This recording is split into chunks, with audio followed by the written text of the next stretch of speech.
those of us out in the business world, we would actively seek to hire former athletes. And are you really ever a former athlete? You know, you're always going to be an athlete. And that the traits and the the culture that you come from, the drive that you've had, and the competitiveness that you've had to have had to be able to play your sport for as long as you've had, to play it at a Division II, Division I level, mostly Division II, I'm guessing, is extremely attractive to the hiring world. Okay, especially the business world. And you know, business can be in a lot of different areas too. Keep in mind, a nonprofit organization is still a business, but having people that have drive, inner drive, you can't necessarily teach or train that. That whole thing where you hate to lose more than you love to win, that is a very attractive trait.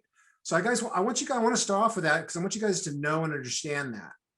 And even though I didn't play college sports, I do recognize what you guys have to offer, and it gives you an edge. It really does. As a marketing person, over the last 7 years, I get to use my actual degree.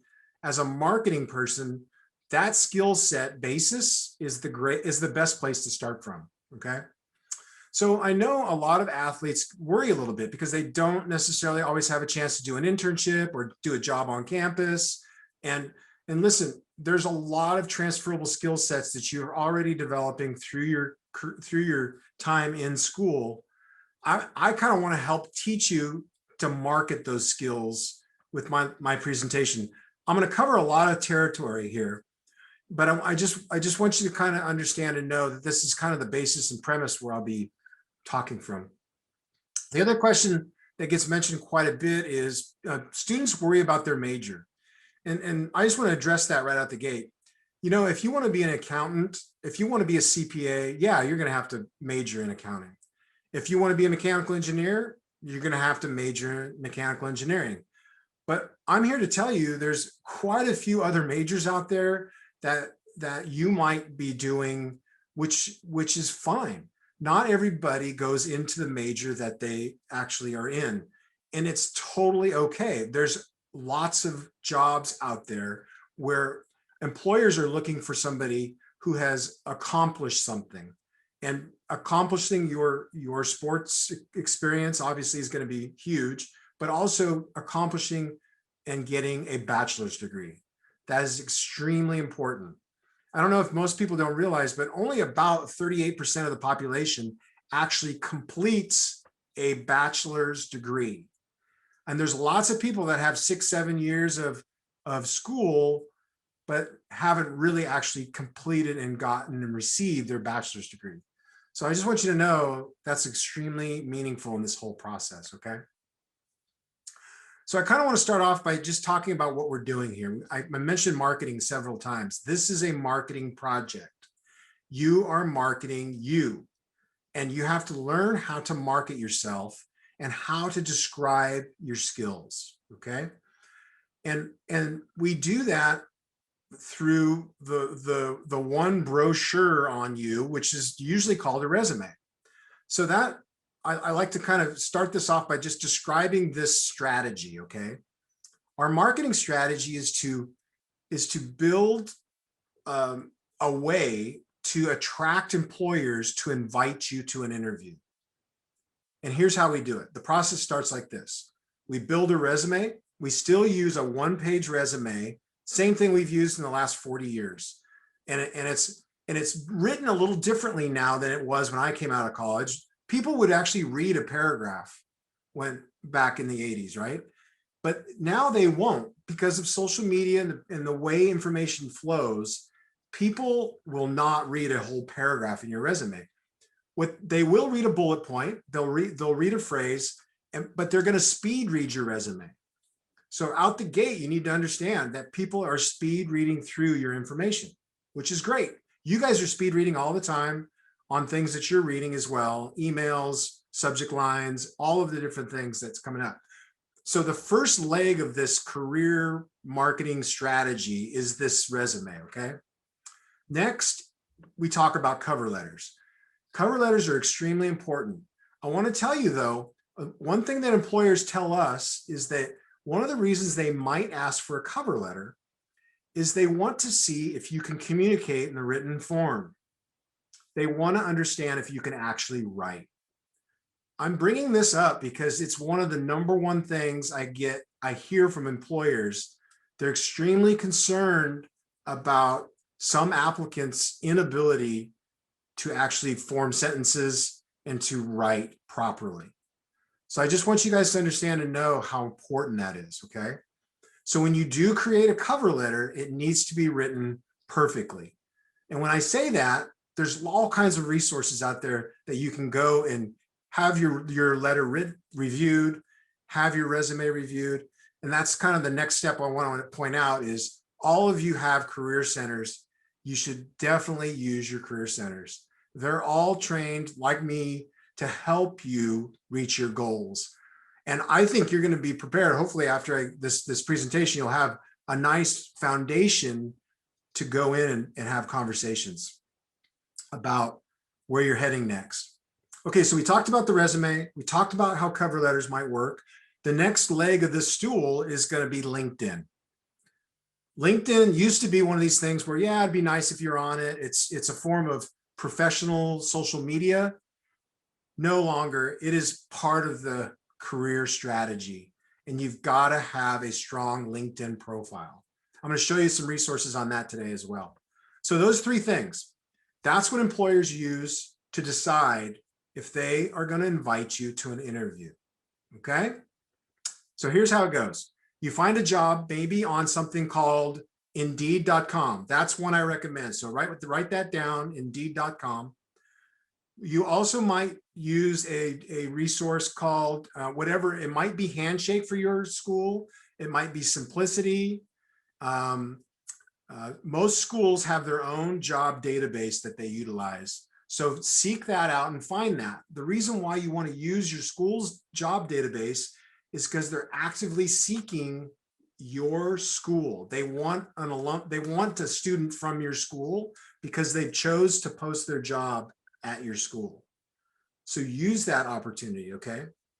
And then the number one job search tool out there to search for jobs, internships, and career positions is LinkedIn. And the best thing about LinkedIn is it gives you an opportunity to network. I'm going to show you a little bit about that, how to do that at the end. Networking is key. You guys have two areas to network. You have a networking opportunity through your sports connections. You have a networking opportunity also from fellow alumni from your school. Okay. Those people are like close relatives, or at least a distant, your fellow alumni are like a distant cousin.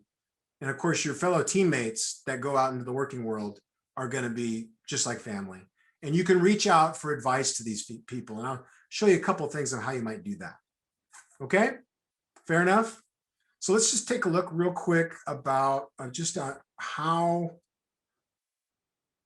you might create a resume. I'm going to show you a couple of examples. And let's take a look at the first one here. Obviously, I work at Chico State, so a lot of my examples are going to be Chico State related. But I think you'll be able to see the difference, or at least be able to extrapolate your school in the same place. But these are all real people. These are all people I personally have worked with, just because I chose these based on students I've worked with. So I'm going to go through this, and these are the things that employers in general are telling us they look for. Now, I want you to understand something. If you were to ask anybody, advice about your resume, let's just say you ask 5 people, you're going to get 5 different explanations of how to build your resume. No kidding. And I just want you to understand something. I am describing to you how to build a resume as a college student coming out of college. Some people are going to give you advice as if you were out in the working world, which is a different strategy. For example, out in the working world, you'd put your education probably at the bottom, but you're coming out of college. So your going to want your education at the top. Now, you might be a junior or maybe a sophomore, maybe you're looking for a job on campus. A lot of what I'm going to tell you is still going to work if you're finding a job on campus or if you're going after an internship or a career position as you graduate. Okay. Okay. So at the top, I want to show you right here at the top, very clear header, very simple header. Your email, very important. Your cell phone number, very important. And then your LinkedIn profile. That's not, you don't always have to have that up there, but it's nice to have that. Notice there's no address. We don't really care, or we don't really use your address. If we want your address when in the hiring process, we will ask for it in the application process, okay? Now, there are times when you might want to share your address. For example, if you're applying to a job in downtown San Francisco or downtown LA, and you happen to live there, that's a pretty good thing to show off because that connection is kind of unique, okay? Next, we want education first. We want to be formal about your degree. So state what your degree is. And then under the education section is a place where you can put other things like languages, like study abroad, other types of certificates you can put under education. And again, there's no set law on how these are built. These are just in general traits that we'd like to see in a resume. Out on the right-hand side, you see these dates in this example I'm showing you? That's a common thing that we'd like to see because they're all out here right justified, and it makes it a little bit easier to see, and dates do matter. So you need to make sure that you're accurate on your dates. Okay, right out the gate, this person is showing off their athletic excellence right out the gate. And it's a meaningful thing in their lives. Looks like they've been doing it for at least 3 or 4 years at Chico State anyway. And then the next piece of this puzzle is the most important. It's how you describe your skill sets. You need to describe your skills in the most transferable and professional way you can, but you need to do it in a concise manner, in a professional manner. And so look at these examples. Exercise strong leadership skills and practice self-discipline on and off the field. Nice statement. No bullet, you see there's no periods at the end of this. That's totally fine. If you decide to use periods, make sure you use the period on all of them. These aren't really complete sentences, they're phrases. So you can get away with not putting a period in there. Notice a lot of these words, these kickoff words are action words. Action words create vision, and creating vision for the speed reader is a great idea because they're flying through these resumes extremely fast. So as they go through these, they're picking up on a vision of who you might be. On average, employers say they look at your resume maybe 30 seconds the first time they look at it. Okay, also I want to point out a sequence here. If you apply to a job that you find on LinkedIn, for example, they may ask for a resume and a cover letter. In some cases, you might just send the resume. They might just ask for a resume only. We'll talk a little bit more about when we send cover letters, when we don't. But if you apply to the job, let's say, and then when they get it, sometimes they'll actually going to print it out. People still print it out and burn paper. People that are old like me, I print them out when I was hiring because it's a lot easier for me, but I'm going through a lot of resumes. If you apply to a job, I mean, there could be 60, 70, 80, 100 people applying to this job. So what they're doing is they're skimming through your resumes extremely fast to try to evaluate and see if you might be a good fit for their particular position, okay? If they put you in the maybe pile, that's a good thing, right? If they put you in the no thank you pile, as they weed through them, that's not so good. That's probably the filing down to underneath the desk in the garbage can or the shredder. But if you make it into the maybe pile, that's great. So the next thing they might do is they may go back through that maybe pile, which normally they do, and maybe they'll read your cover letter then. And then they'll say to themselves, hey, this person seems like they might really, really be the type of person that fits into our culture and that has the skill sets to handle the job. And then they might do one more thing. And they typically do one more thing. What that might be, and typically it is they'll Google you, or they'll go to LinkedIn and look you up on LinkedIn. Okay, I need to bring this up. If they Google you, what comes up when they Google your name? Social media. What's the social media we want them to read? We want them to see your LinkedIn social media. So let's make sure you have a good profile. Again, we're going to talk about that. But there's other social media out there, you guys. I need to let you know. You need to make sure you lock down your social media. What that means is lock it down so only your designated friends that you decide who sees into your social media. Instagram, Facebook, all of it. Employers aren't necessarily going in there to spy on you. What they're doing is that if they happen to stumble upon you as they Google your name, you don't want them to go and see what was going on over the weekend, or the red cups in the background. And we know that wouldn't be you, but maybe you just happen to be walking by something going on, and it's just don't want to be caught in any inappropriate scenarios. Okay, so be careful of your social media. Make sure if somebody tags you, that's usually how people get in trouble, is you get tagged in somebody else's post. Okay, make sure you lock it down so you can choose whether you want to be tagged or not. And I don't know how to do it, but my fellow students, the student employees that work in our office, they showed me how to do it. So my personal email or my social media is locked down. I shouldn't have to talk about this, but I've seen people lose amazing jobs over inappropriate things that have been seen on their social media. So don't let that happen to you guys. Okay. All right. Back to the resume. This is our marketing piece. This is a marketing brochure on you. This is extremely important. What I want you to know and understand at this point is I'm spending a lot of time on this because this is the part where you're starting to learn how to describe the skills that you have to offer. Okay. And if you can describe it on your resume in a professional and concise way, guess what? There's a strong likelihood you're going to be able to describe yourself in an interview, which is what we're trying to get. And one of the biggest things employers tell us that they have a hard time with is students have a hard time professionally bragging about themselves in an interview. If you can learn how to professionally brag about yourself on the resume, you're going to be in a much better situation to be able to talk about what you bring to the table, the skills that you have. Okay?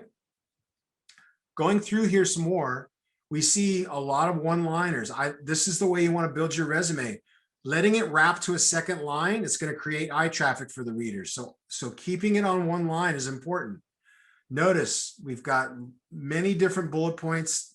We've got a bold title here, where they worked, what city, how long, all on one line. That's easier for the speed reader. Plus, you need to manage the space. Notice we're using all the space. We have very small margins on the outside, but it's not falling off the page. Looks professional. And a lot of the content, we're taking up the whole page with the content. That's what you need to do. Couple of other tips. Build your resume in Microsoft Word. Don't fight it trying to use Google Docs or Adobe or all these other things. Now, if you're a media design major and you happen to be an expert in Adobe, yeah, knock yourself out. But most of the time, you're going to want to use Microsoft Word. Trust me. And also, do not use templates. I repeat, templates look like templates. If you like a particular style of a template and you want to mimic it in Word, go ahead. But if it looks just like another Microsoft Word or Google template, it's not going to work really well for you. Okay? Notice the topics I have here: education, athletic excellence, experience, and then the jobs and experience this person has. By the way, in experience, it doesn't have to always be a paid job. You can have a volunteer experience in your experience section. It's up to you, okay? This person chose to have their involvement in some of their volunteer stuff separate, and then volunteering down here, as you can see, involvement and then volunteer. So there's a lot of different ways you can build these resumes. I want to show you next some data here. And all this stuff I'm showing you, you guys are welcome to have it. This is all stuff that you can have and use. This is NACE. This is the National Association of Colleges and Employers. This is what they poll employers on.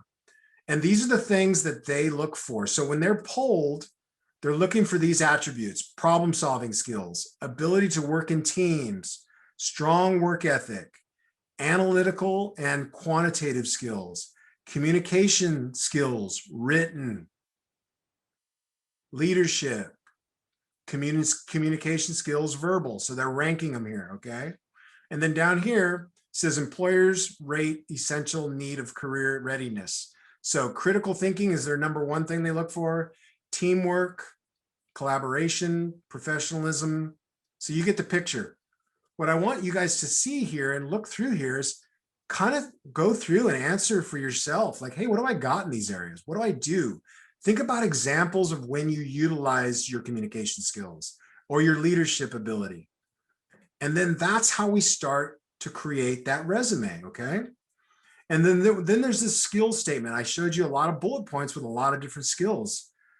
We usually create these bullet points in this format. It's usually a verb, a skill, and a task. So demonstrated leadership skills, which led to promotion opportunities. That's simple. Instead of just saying led people. I mean, I get a lot of times people just tell me what they did in the job, right? Baked cookies, delivered boxes.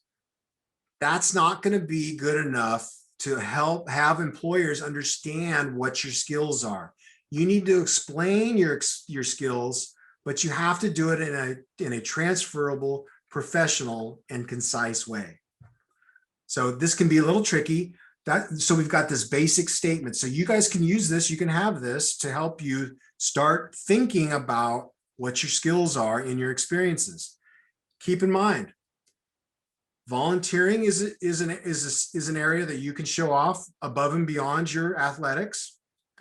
Obviously your experiences, maybe you worked a summer job, maybe you ran a clinic in softball, or maybe you worked at In-N-Out Burger for the summer. All of those transferable skills are extremely important.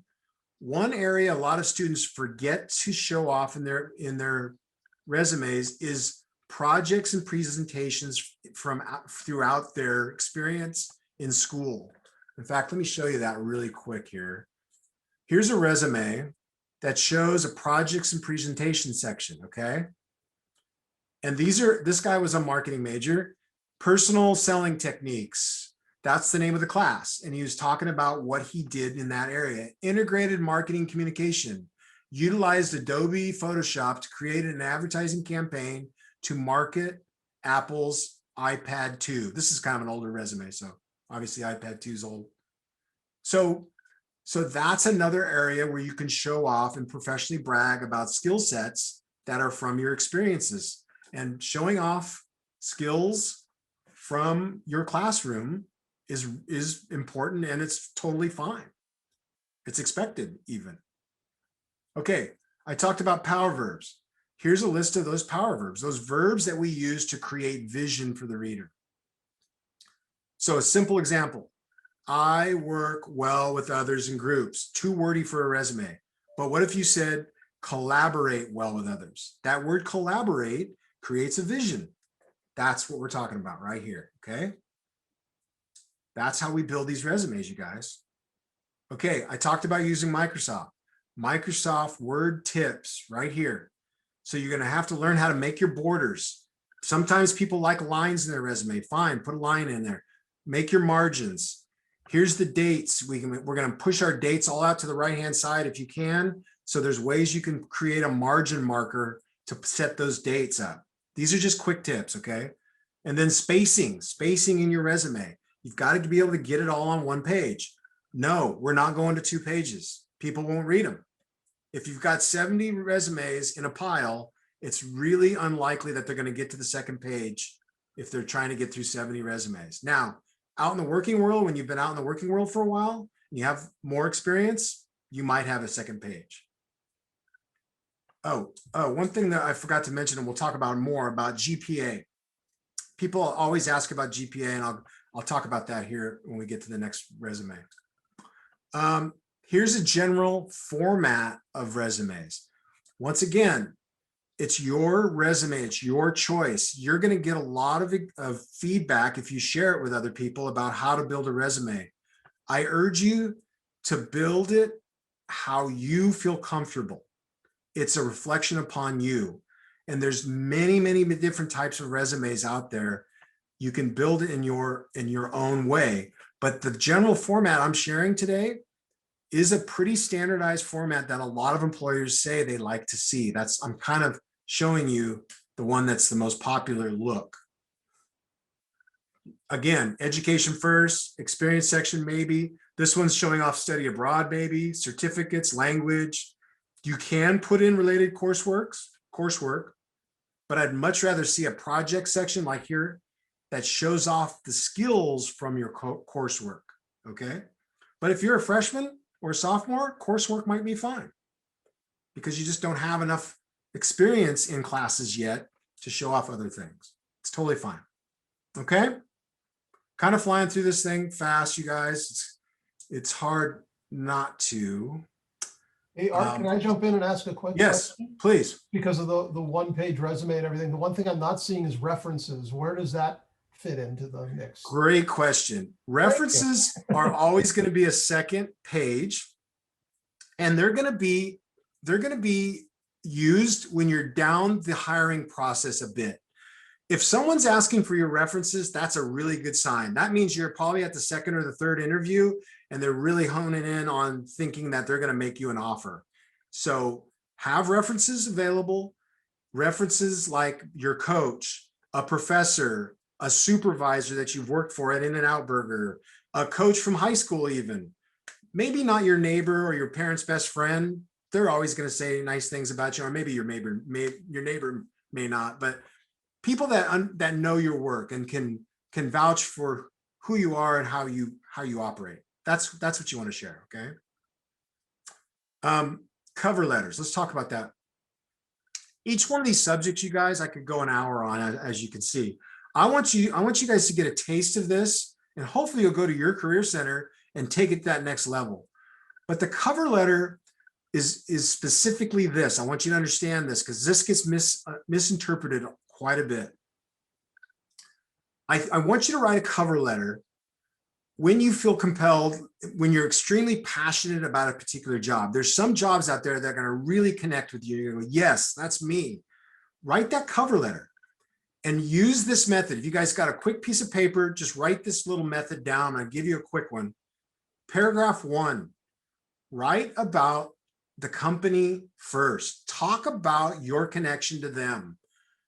Do the research on the company and learn and understand what makes them unique, and hit that in that first paragraph while you talk about yourself. You've got to multitask in these paragraphs. You have to be concise. 6 or 7 lines are probably the max in all of these paragraphs. You can go up to 5 paragraphs in a cover letter, 1 page only. It needs to be in a professional style. We still use this professional style I'm showing you right here. See how it's all left justified. We don't indent paragraphs in a professional style. You can use the header from your resume. That's a nice way to go. Okay. And you want to connect with them in that first paragraph. Maybe they have an amazing mission and vision statement, and it really is meaningful to you because they're really into sustainability and diversity or something, and that seems to connect with you. Then write about that in that first paragraph. Paragraph 2, you're going to write about a skill that you have that fits what they're looking for. How do you figure that out? It's from the job posting. So any of those resources we talked about, your job database at school, Indeed or LinkedIn are going to have job postings that you're going to be applying to. in there, they're going to tell you the skills they're looking for. Multitasking, the ability to multitask, strong organizational skills, leadership, looking for a strong leader, someone who has a strong background in Excel, maybe an advanced user in pivot tables. If you've got those things, that's what you're going to write about in the next following paragraphs. Okay. Paragraph 2 is going to be one skill or maybe two. You can blend two skills like organizational skills and being detail oriented. They go together pretty nicely. So you put those together maybe. Okay, this is not math. There's no set rule. I'm kind of trying to give you this a little bit of a guideline. This format I'm showing you here pretty much goes by that, okay? You cannot misspell a word. You cannot have a run-on sentence. You can't. You have to have somebody review your work. I have people review things that I write all the time. And because I'm not a strong writer, still to this day. But if I'm going to compose a letter, I have multiple people read it still to this day. You guys should as well. Most all colleges have a writing center that you can get this written or looked at quickly and then go to your career center. The career center is going to look at it as if they're an employer. The writing center is going to look at it as an English perspective or proper English perspective. Okay. Cover letters are important. You don't always have to use them. Sometimes you'll actually see where they'll request them. Other times you may decide not to use one. It's totally fine if you're at least meeting their criteria that they're asking for. And a lot of times they're asking for a minimum resume. So that's cool.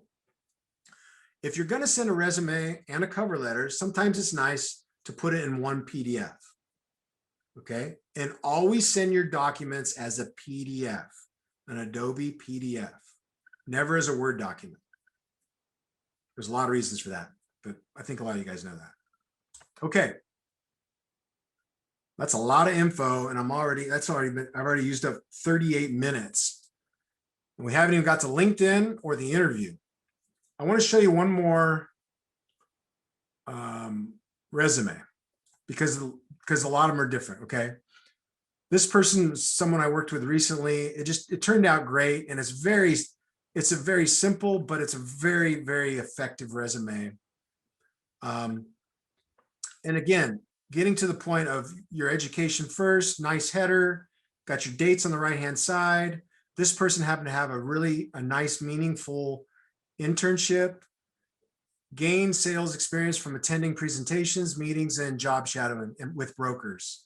Collaborated on various team projects, including a pre-sim business simulation and mock sales meetings. So pre-sim is a type of software. So if you know a specific unique type of software, brag about it, say it, describe it in your skill sets. Okay. Titles, bold out here, easy to read. And then, whoa, look at this. She's an athlete. What do you know? Chico State women's golf team competed as a scholarship athlete for a nationally ranked program. You guys, I can't tell you how many athletes I've worked with that forget to even say they got a scholarship. You guys act like everybody gets scholarships. Brag about that. That's extremely unique and important. I tip my hat to anybody that earns any kind of scholarship, but especially an athletic scholarship. It's amazing. It's awesome. And then the descriptions here, see how they're all one-liners? Yes. People are lazy, but efficient readers. They're speed reading through these things fast. That's the way you read. So why was anybody else going to read a big giant paragraph? We're not going to do it. Not in a resume. People ask sometimes, do I customize my resume to the job I'm applying to? No. That's what your cover letter's for. Write your cover letter and describe specifics about you in that cover letter. Write one resume that shows the whole package in a concise way. Okay? Look at this line. Accepted constructive criticism from coaches and teammates and improve skills accordingly. Yes.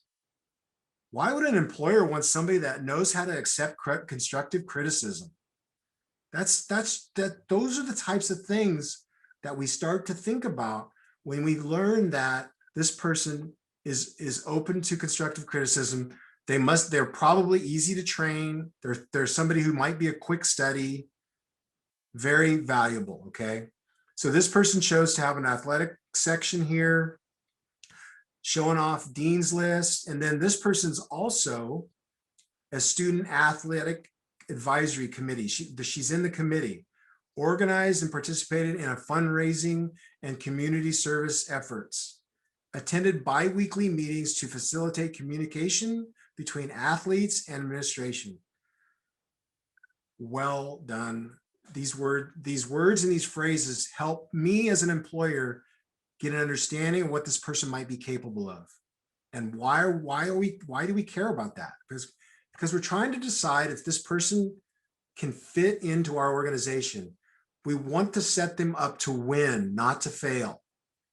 And some people just aren't going to be the right fit. But if you can resonate and show your skills in these resumes, this is where the rubber meets the road, you guys. So important. Okay.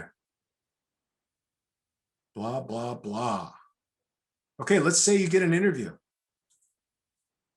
Let's say you read your cover letter and they go, yes, we got to bring this person in. How many different types of interviews are there? Well, there's a lot of Zoom interviews right now, right? How about a phone interview? Anybody ever had a phone interview? Some people say, oh, they think that's going to be easier.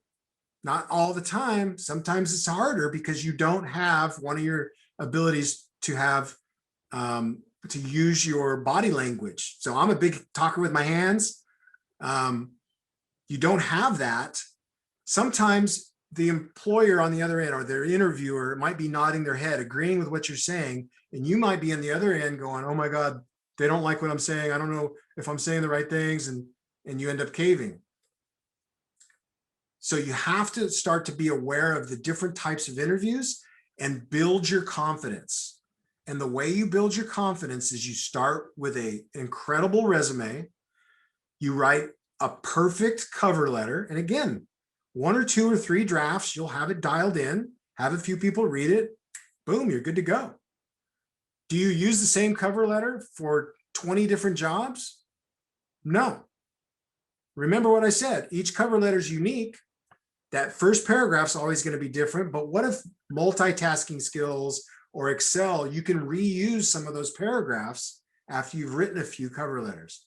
So after you've written about 3 or 4 cover letters, you can probably start reusing some of those because some of the skills are going to be the same if you're going after similar jobs. Hope that makes sense. Okay. So we're going to get to the interview now. So we talked about phone interviews, Zoom interviews. So is it great for me to be able to see your unmade bed in the background when I'm interviewing you? No. So the background in a Zoom interview is really important, you guys. I've seen some scary stuff in the last 6 months. Very scary stuff in people's closets. Oh my God. So make sure you set the scene. I don't have the most professional background here, but hopefully I don't have anything controversial in the background other than, I guess that guitar is back there. So maybe I'm just a crazy rock person or something. I don't know. But you guys think about this. You've got to be cognizant of what you've got in the background, what you're wearing. Of course, in-person interviews. How many different types of those are there? There's the one-on-one interview. Okay. That's what we're all familiar with probably. How about the panel interview? Those of us that work in higher education, we have panel interviews. We got 5 people drilling questions at us in an interview. That's fun. That's super awesome. You got to make eye contact with all these different people, but we can get you there. When you when you feel confident, when you know you're prepared, you'll be fine. And you got to be ready and prepared for all of these, and all of your career centers can help prepare you. Most all of us offer practice interviews. Okay. Okay. Things to be aware of in your interview. Again, if you've ground down and you've really done a good job of expressing your skill sets in your resume, your mind and your database will be stored with items to discuss. Your examples are the most important piece of this, okay? So once we kind of have that awareness, Then the next piece of the puzzle is you've got to do your research. So researching the company you're applying to. And then let's see, the day of, arrive early, some basic things here. I'm giving you all this stuff. These are all great things to be aware of. After the interview, sending a thank you note, very, very important. During the interview, some hot buttons you're going to you need to be aware of.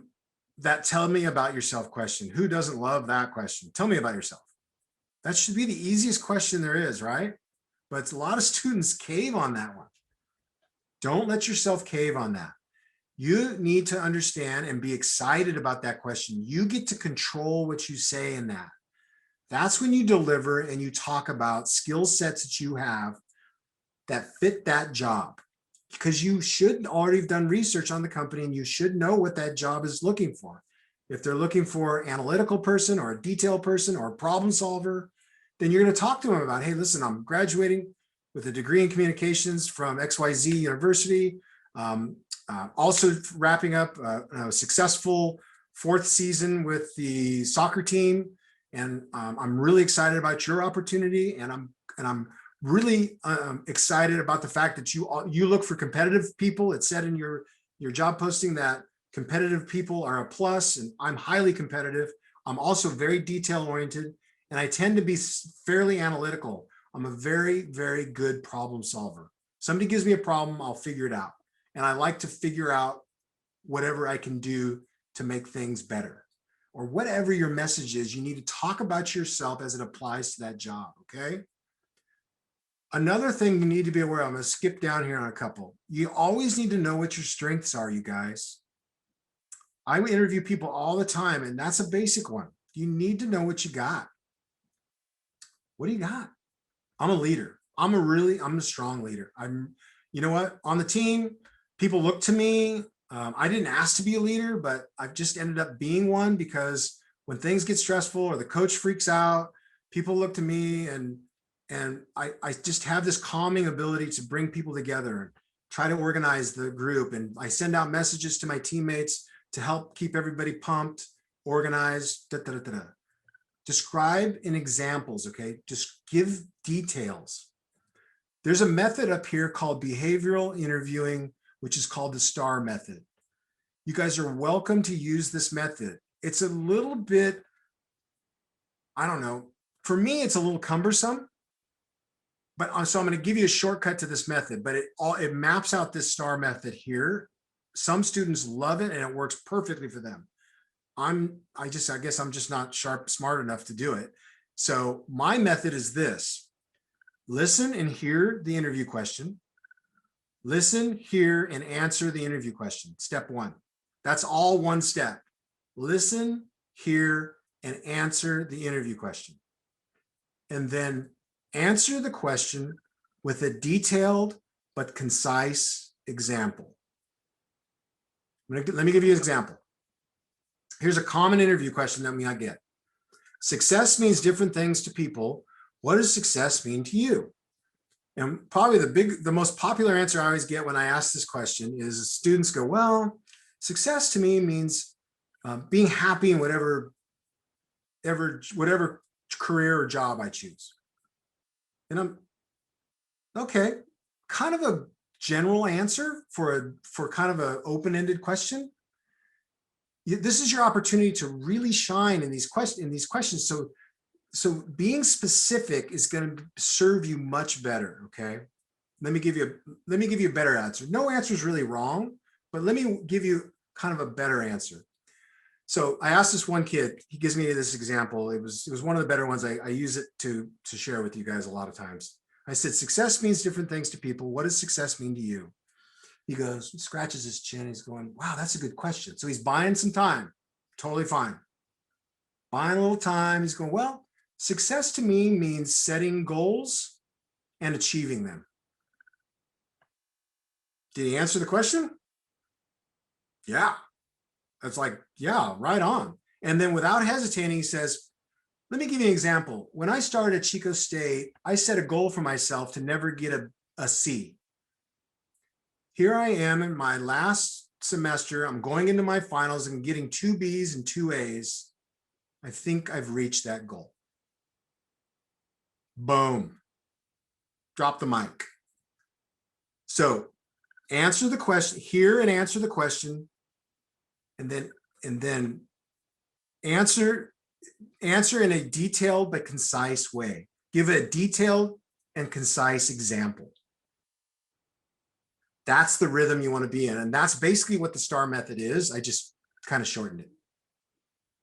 Go with either method you'd like. The other question you're going to get in some form or fashion, and they come in many different ways, you guys, talking about a weakness, okay? All of you know you have multiple strengths, and you should all have, and this is, write this one down, safety tip from Art, 5 strengths that you can rattle off and give me detailed examples about. 5. Okay? So if somebody asks you for 1 or 2, then you're going to pick out the 2 that fit that job that you're applying to. You should have 3 weaknesses you can talk about. My wife could rattle off 15 weaknesses I have. Easy. But I just want you guys to think of 3. Okay? Now, there are some weaknesses. I'm going to preface this by saying there's some weaknesses that are not super good to ever share, but you definitely do want to be honest. You have to be honest with all of these questions, you guys. These people that are interviewing you are well trained. I can smell a fabrication a mile away. And some people are Academy Award-winning actors and actresses, and there's no place for that here. You will get busted, trust me. So just tell honest answers, but pick some things that are you got to be savvy, okay? This is why athletes are so great. Typically, they won't share weaknesses that are out of bounds. Let me tell you, out of bounds weaknesses. Being late never is fashionable, and it's hard to describe. It's hard to make that sound better. So I would stay away from being late. I would stay away from procrastination. Athletes, they can't procrastinate. They got too much to do. You got to go to practice. You got all this homework. So I'm sure you guys don't procrastinate. But what you want to do is share a weakness, a real weakness that you're legitimately working on improving. In the same rhythm we talked about, you give the weakness and you support it with a detailed, concise example. My weakness when I was coming out of college is I was deathly afraid, believe this or not, and maybe you guys do believe this, I was deathly afraid to speak in front of large groups. So I had a public speaking class that I had to speak at, and it was like 80 people as in the auditorium. And that was not fun for me. I mean, the small classrooms at Chico State mostly are 20, 30 kids, but this particular undergrad class was big. You know, I was frozen. I just couldn't do it. So I took an extra speech. So this is what I did. I took an extra speech class. I also joined a club where I knew I had to do public speaking. And the club was back in those days, was called the Marketing Club. And we had 200 members, and I ran for the vice president's role, who ran the meetings. So I forced myself to get up in front of people. And then I also joined this club or this organization in town called Toastmasters, where they basically taught you how to speak on multiple subjects, random subjects. I really did that back in the olden days, back in the 80s. And that was my weakness. And it still kind of is. So be able to describe specifics. That is where the rubber meets the road, you guys. You've got to be able to describe. If you tell somebody you're detail-oriented, describe it. You tell somebody you have good time management skills, you've got to describe it. So I hear people say, well, I got great time management skills because I'm just always on time. Oh, great. Oh, wow. I'm convinced you must have great time management skills. Or you could say, yeah, I have excellent time management skills. Here's why. I have practice every day. I'm taking 15 units and I have labs. So I have to organize my whole week. So I take this look at a glance calendar and I write down all of my classes and I write down what time they are. And then I block out time for homework. And then anytime I have a test, I put a reminder in my phone to remind me specifically when tests are due 2 days beforehand. You're describing and you're specifically telling me how you have good time management skills. This is where it's at, you guys. I can only speak for myself as a 2 whatever GPA student. All I could do was be good at these things because I didn't have GPA to fall back on. A lot of students get worried about GPA. Some companies are going to say, hey, we minimum 3.2 GPA to apply. Well, then don't apply to that job if you don't have 3.2 or higher. But I'm here to tell you, I have worked with a ton of students with a 2 whatever GPA that have got amazing jobs and blew away the 3.2, 3.9 GPA people because they knew how to sell themselves. They knew how to express their skill sets. Okay. All right. I'm getting tight here on time. Questions at the end. What's the question that all interviewers always ask at the end? Do you have any questions for me? Please don't be the person that goes, nope, no questions. I'm good. Nope. Don't be that person. They're judging you on the type of questions you ask them. And so you can be creative about the questions. Here's some suggested questions you could ask down here. But come up with some creative questions. And if you have good rapport with the interviewer, you could ask questions, maybe thoughtful questions, maybe kind of challenging questions even. Like one question I used to like to ask was, tell me about one thing you would change with the company if you could change one thing. Something like that. I mean, that's an inquisitive question you could ask. Sometimes just asking some basic things like, what's the next step in the hiring process if they didn't cover it already? What was your motivating factor to come on board with this company? You seem extremely motivated and excited about working here. Ask questions about them. That's always a good place to be. Okay. Last but not least, LinkedIn. I'm going to show you a couple of judo moves on LinkedIn. I'm not going to be able to touch on much. I've got a link for you guys to use for LinkedIn. I'll share that with Mitch that you can use to help yourselves with LinkedIn. I'm going to show you.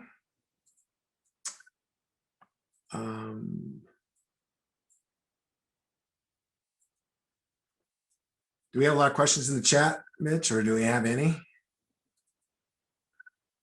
I was on mute. If you've got a question, feel free to put it in chat or just raise your hand. I was thinking of a question. Yes, sir. Is it better to say, I don't know, or try and make up an answer? That's a great question. I would rather you be honest and say, listen, I'm drawing a blank on that one, or I just don't have an answer right now. Can we circle back around on that at the end of the interview? Because something may come up. Let me help you guys with that question. That's a great question, Mitch. I'm glad you said that. One thing you can always do that students forget is they always think that, I have to only come up with either a sports example or work example or a school example. Okay. Well, guess what? You guys have lives. Give an example of a situation. Maybe you had gotten a debate with your sister about a particular issue, or maybe you figured out a problem at the house where the internet went down and you problem solved a way to fix it. Maybe that's the answer to a question. It's like, tell me about a time when you solved a problem or something to that effect. There's always something in somebody's personal life you can share. And that, by the way, it's kind of nice. Employers like to hear a little bit about who you are, and that's a great way to show that, okay? That usually gets people out of trouble, by the way. One of my favorite interview questions when I was hiring people for my territory and when I was my last job as a district manager, I'd ask a question like, tell me about a time when you, let's see, what was the question? Tell me about a time when you, tell me about a time when you had a situation that backfired. And that's another way of asking about a weakness sometimes. And so questions like that kind of beg for something from a personal experience. One time a student gave me an example of that. He had a horrible roommate and didn't really vet the guy's background out, and that backfired. So he described what he did, and then he described what he will do different in the future.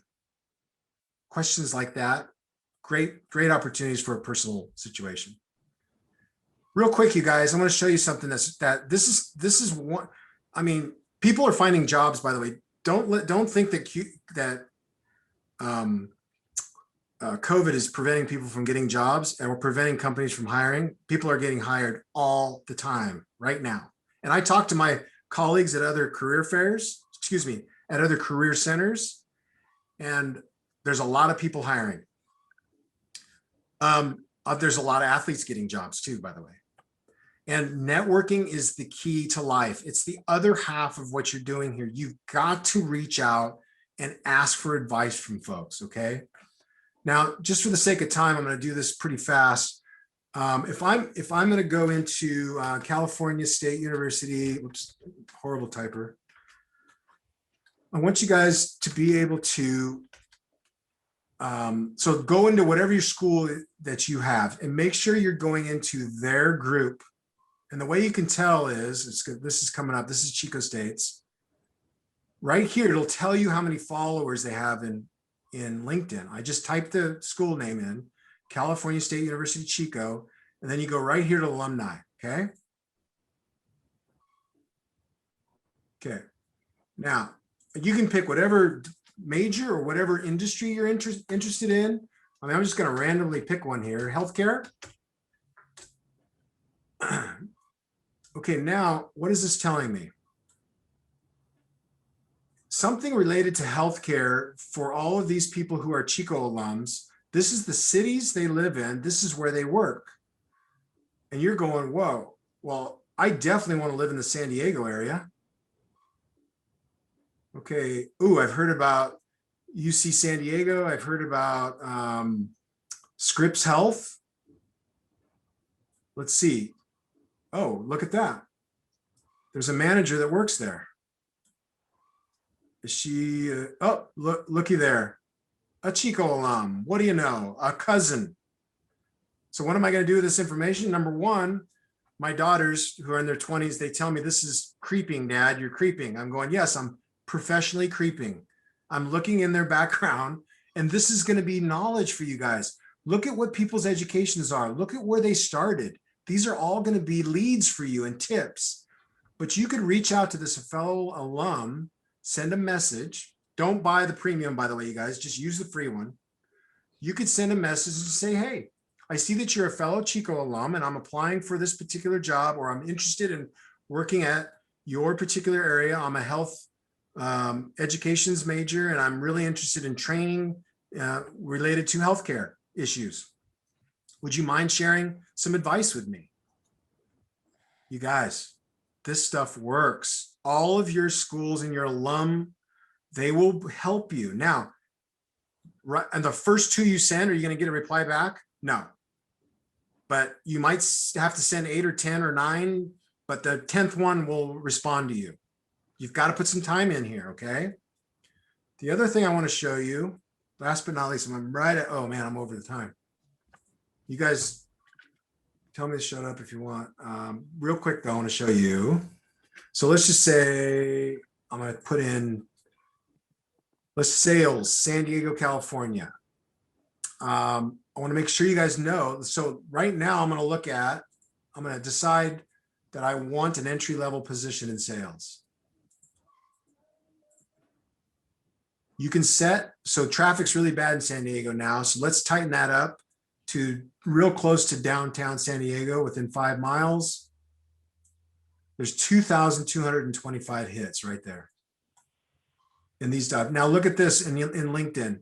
This easy apply basically means that you can apply to this job by sending your profile up in, and you can apply just by hitting that button.